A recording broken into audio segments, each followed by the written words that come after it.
CJI Chandrachud को क्यों कहना पड़ा कि हम लोकतंत्र की हत्या होते हुए नहीं देख सकते। एक कैमरा फुटेज ने भाजपा और इलेक्शन कमीशन ऑफ इंडिया का काला चिट्ठा खोल कर रख दिया। क्यों सीजेआई ने कहा प्रिसाइडिंग ऑफिसर को पकड़ो, क्या लोकतंत्र का ढोल पीटने वाली मोदी सरकार ही है लोकतंत्र के हत्यारे। बीजेपी जीतने के लिए कुछ भी कर सकती है, धीरे धीरे आपको भी समझ आ ही रहा होगा। हाल ही में इसका बहुत बड़ा उदाहरण चंडीगढ़ मेयर चुनाव में हमने देखा, कैसे प्रिसाइडिंग ऑफिसर खुले आम बैलेट पेपर्स के साथ पलटफेरी करता है, बिना डर भय के कैमरे के सामने धांधली करता है। अब ये समझ पाना कि बस एक छोटे से चुनाव में जीतने के लिए बीजेपी इतनी मेहनत करती है, तो आने वाले 24 चुनाव में क्या ही करेगी, ज्यादा मुश्किल नहीं है। और कई जगह पर जब जीत नहीं पाती है तो वहां गठबंधन हो ही जाता है।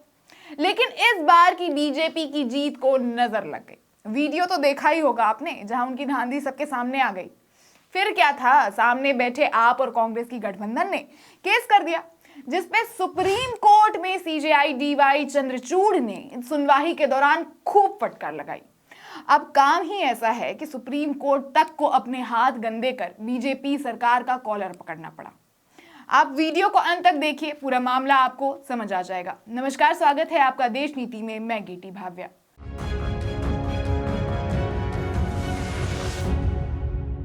देश नीति केवल सच्ची और पक्की खबरें।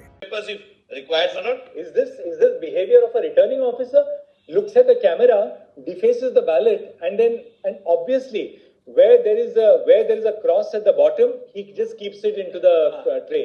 The moment there's a cross at the top, the man defaces the ballot and then looks at the camera to see who's looking at him. But in so far as that observation concerned, Manoj, Please tell. EVM machines को हटाकर ballot paper से चुनाव करवाने का आंदोलन supreme court के कुछ वकील अपनी जान को हथेली पर रखकर लड़ रहे हैं। लेकिन हाल ही में हुए चंडीगढ़ मेयर चुनाव की धांधली बैलेट पेपर से ही हुआ था, जिसका वीडियो यकीनन आपने देखा होगा कि कैसे बीजेपी के 16 वोटिंग होने के बावजूद बीजेपी जीत जाती है, जबकि आपको 20 वोटिंग मिलकर भी वो हार जाती है। इस धांधली होने के बाद कुछ समझ आए या ना आए, ये तो आपको अच्छे से समझ में आ ही गया होगा कि सत्ता में बीजेपी सरकार कैसे विराजमान है। हालांकि काउंटिंग के बाद आपने आरोप लगाया है कि श्री मसीह ने जानबूझकर उनके पार्षद द्वारा डाले गए 8 वोटों में हेरफेर किया, जिससे उन्हें अमान्य कर दिया गया। पार्टी उम्मीदवार की संख्या कम हो गई और भाजपा को जीत मिल गई, जिसके बाद ये केस सुप्रीम कोर्ट तक भी पहुंचता है। और कल यानी 5 फरवरी को सीजेआई डीवाई चंद्रचूड़ अपनी पीठ के साथ इनकी सुनवाई करते हैं और देश के लोकतंत्र के साथ कैसे खेलने वालों को यानी भाजपा सरकार को जबरदस्ती जिताने वालों को फटकार लगाते हुए कहते हैं, यह स्पष्ट है कि उन्होंने मतपत्रों को विकृत कर दिया है, उस पर मुकदमा चलाया जाना चाहिए। वह कैमरा की ओर क्यों देख रहा है। सीजेआई चंद्रचूड़ ने भारत के सॉलिसिटर जनरल का जिक्र किया और प्रिसाइडिंग ऑफिसर के व्यवहार पर सवाल उठाया।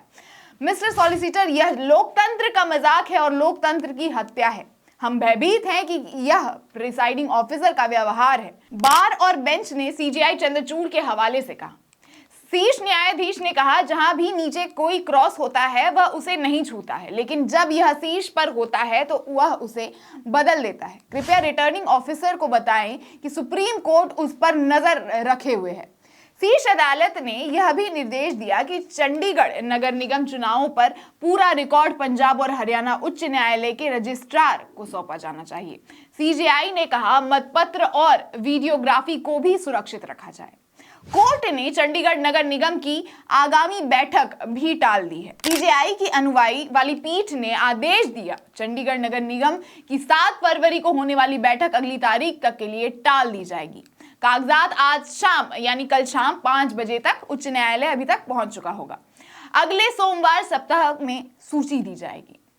सुप्रीम कोर्ट ने पंजाब और हरियाणा हाई कोर्ट को शाम 5 बजे तक चुनाव के सभी बैलेट पेपर और रिकॉर्ड सुरक्षित करने का भी आदेश दिया था और सुनवाई की अगली तारीख 12 फरवरी तय की है। हालांकि यह हाई कोर्ट द्वारा आपको राहत देने से इनकार करने के बाद आया है। उसने केवल श्री मसीह से 3 सप्ताह में जवाब मांगा था। भाजपा सरकार ने करीबन सभी सरकारी चीजों पर अपना कब्जा बना ही लिया है, जैसे ईडीआई और सीबीआई का हम देख ही रहे हैं।